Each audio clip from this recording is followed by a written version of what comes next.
Welcome back to In Search of the Queen Pinkie. So we're all on a bit of a lockdown at the moment. So I've decided to do some videos about simple cooking, what we can utilise that we've already got. Plenty of stuff we can be doing, loads of time to cook. That's the best thing about cooking, take your time with it. This one's going to be really quick, really simple. We've all probably got in our cupboard a bag of potatoes covered in eyes.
The only thing you don't want with a potato is green. Cut it open, that's fine.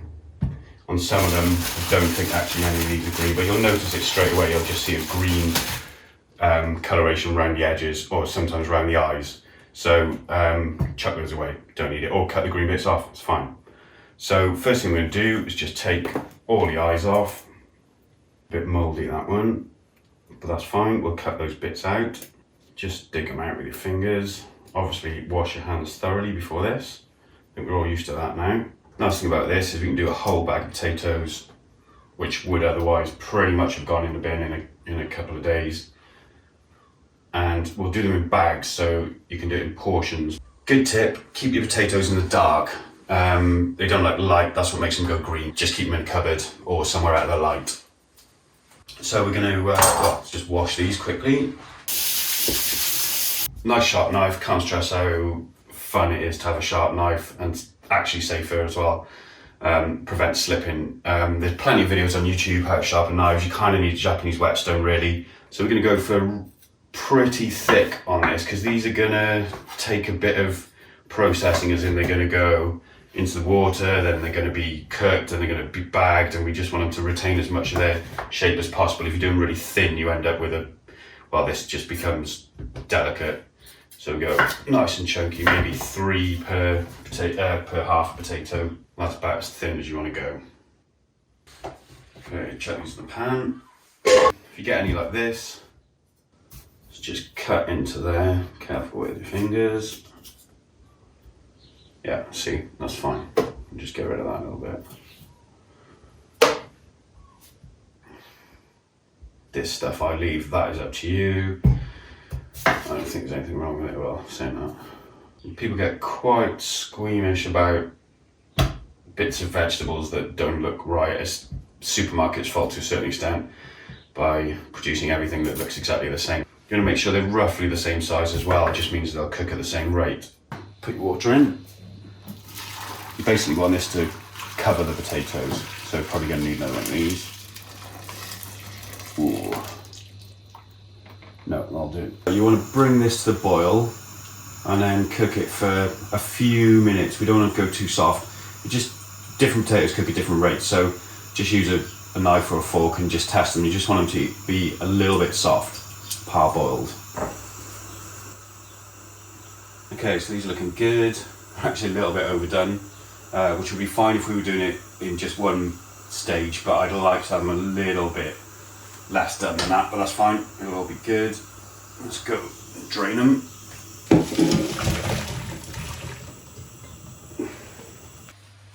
Okay, so I just realised the tray I was going to use is full of this. Good excuse to tell you about it. This is going to be powdered garlic. So you can buy powdered garlic in the shops, tastes musty and weird, don't like it. really simple to do. You get, this is actually 10 bulbs of garlic. You take the bulbs, you break them all apart, so you've got individual cloves, put them in a bowl like that with a lid, shake it really hard.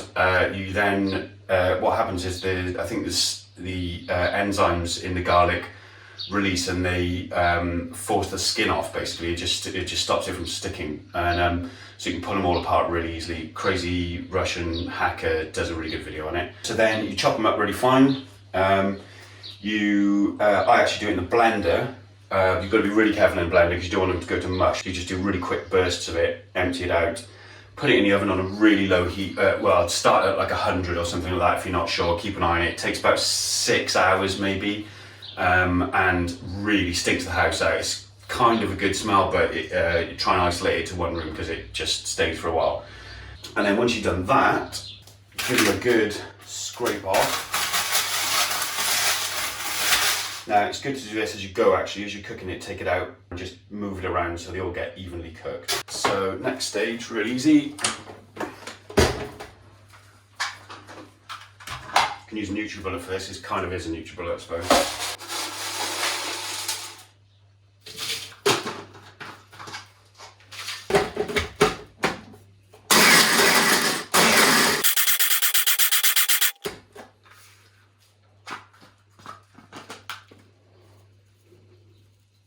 Perfect. And what you can see here is we've got some lumps at the top and then we've got a load of powder. So you can actually, if you sieve it, you can use all those crispy bits to put on top of a roast or, yeah, you just get a nice little burst of flavour. Right, back to the plan. I'm going to use this tray with the garlic in, be fine, just add some flavour, save washing it up. So they're not all going to fit in here. Just you don't want too many and you want to keep a nice bit of space around them so the air can circulate and they can cook all the way around. So put all those in there. And then some more in here. So we've obviously preheated our oven to about 200 degrees on fan. Start nice and hot. We'll probably knock it down a bit as we go. Wait for that to warm up. So before we put them in the oven, we need to put some oil on them. You can use olive oil, groundnut oil is really nice. Sunflower oil is absolutely fine. I think I'm going to use groundnut oil today. Drizzle it over. And then they can go in the oven.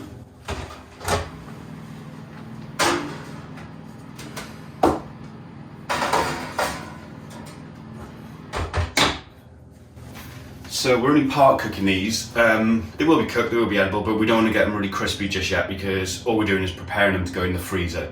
So we'll just keep an eye on them.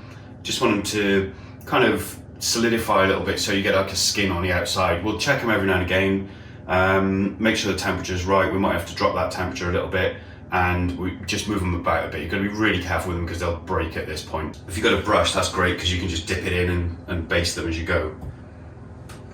Okay, let's have a look how they're doing.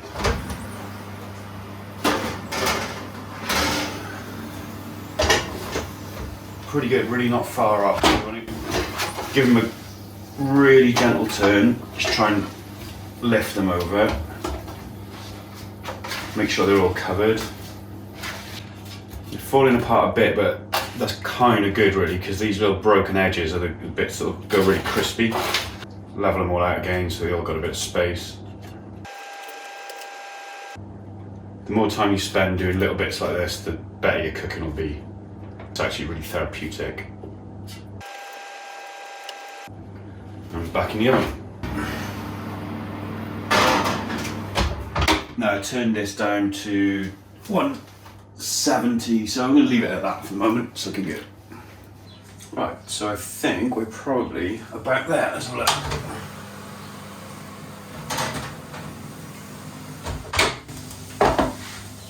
Yeah, they're good.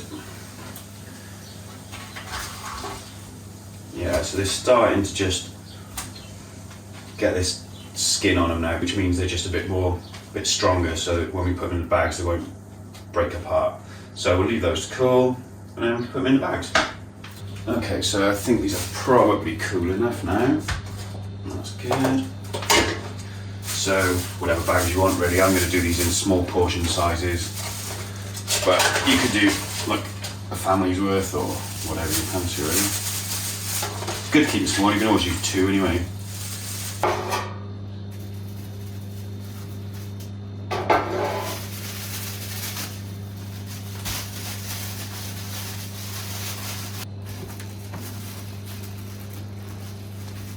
Frozen coriander, you could put it in a bag. I was just lazy there. Really handy though, just snaps off, you don't even have to chop it.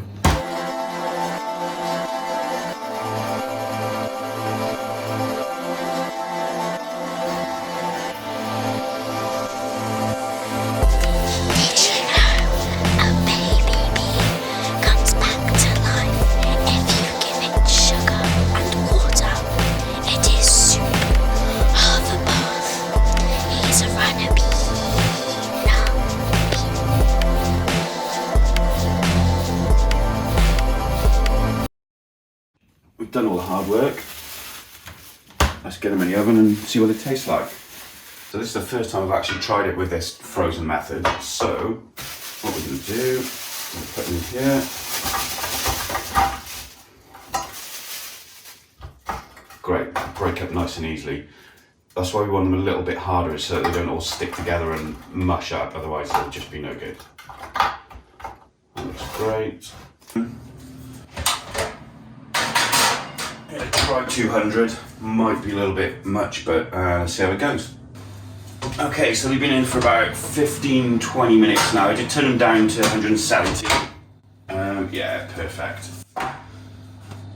Nice and crispy, nice and golden. So, to serve. Do whatever you want with this, put cheese on, well, do it literally anything you want, but we'll go simple-ish. Some salt and vinegar really, I mean they are chips after all, but also a bit of salt.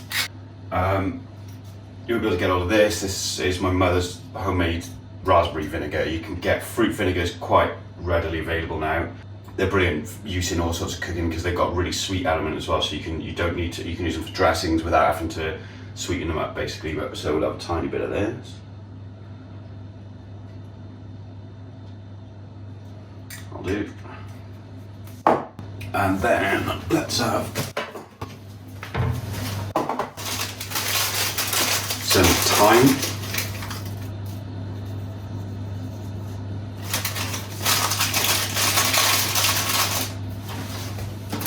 And then let's have a little bit of this garlic powder as well. Don't breathe it in.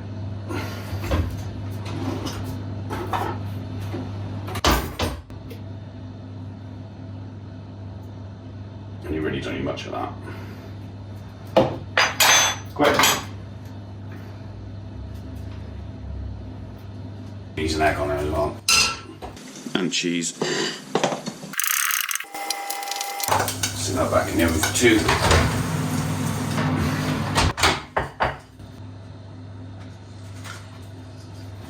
Bit of pepper.